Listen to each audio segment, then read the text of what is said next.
समय जीवन एक गुरुत्वपूर्ण अंश जहाँकि कौन क्षेत्र में सफलता हासिल करिवारे सहायक होता है। यह एक सीमित उत्स एवं जो मैंने यह सठिक भाव में परिचालना करिसेंति सेमाने सर्वदा सफल होते। जितेबाला आम समय को सठिक भाव में व्यवहार करूँ आम आमर लक्ष्य हासिल करिवारे सफल होता एवं जीवन को अधिक सिद्ध करिता। जो मैंने समय को सठिक भाव में परिचालना करती से केवल निज ପାଇଁ भल नुहति सेमाने सेमानक परिवार समाज एवं देश ପାଇଁ ମଧ୍ୟ अवदान दियंती।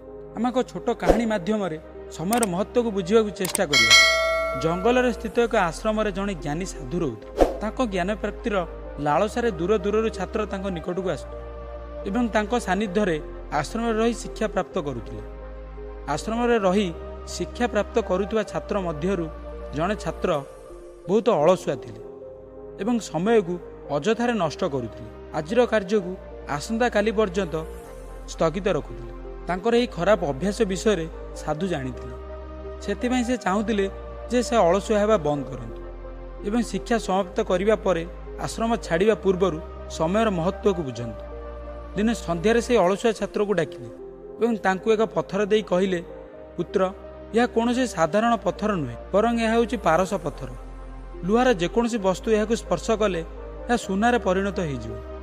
मु बहुत खुशी से तुमको यही पारस पत्थर 2 दिन देउछि। मु 2 दिन भितर आश्रम रे रहिबि नाही। मु निकटस्थ गाँव में रोहुवा मोर जड़े बंधु घर को जाऊँगी।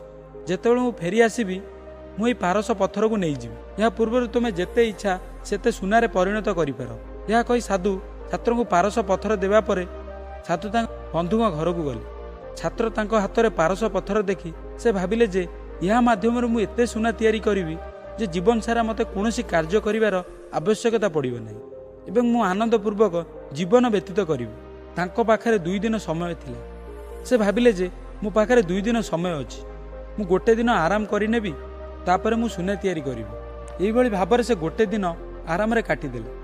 जेतेबेले द्वितीय दिन आसिला से भाविला जे आज बाजार जाई ढेर सारा लुहा नहीं आसिबि एवं यह स्पर्श माध्यम रे ढेर सारा सुना तैयारी करिवि। एथिबे मते अधिक समय लागिबो नाही। से भाविले जे प्रथमे पेट पूरा भोजन करिनेबि तापरे सुना तैयारी करिबारे लागि पड़िबि।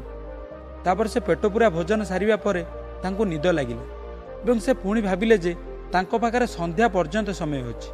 किछि समय पय सोई पड़िबि एवं उठिया परे सुना तैयारी काम करिबि। पुणी कौन होला से गभीर निद्रा रे सोई पड़िले।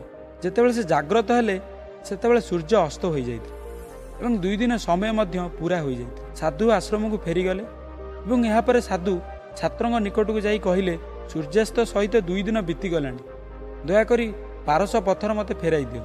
छात्र बा कौन करी से अलसुआ कारणरू से अमूल्य समय को व्यर्थरे नष्ट करदेले। एथि सहित धन कमाइबार गोटे अवसर मध्य व्यर्थरे सारिदेले एवं से अनुताप करने को लगिले। से सही मुहूर्त स्थिर कले जे वर्तमान ठारू कदापि अलसुआ हेबे नहीं। आम यही कहानी शिखा पाइले जे जदि आपण जीवन में उन्नति करने को चाहती तेबे आसंता काली आजिर कार्य स्थगित रखिबार अभ्यास त्याग करंतु एवं व्यर्थरे समय को नष्ट करंतु नहीं।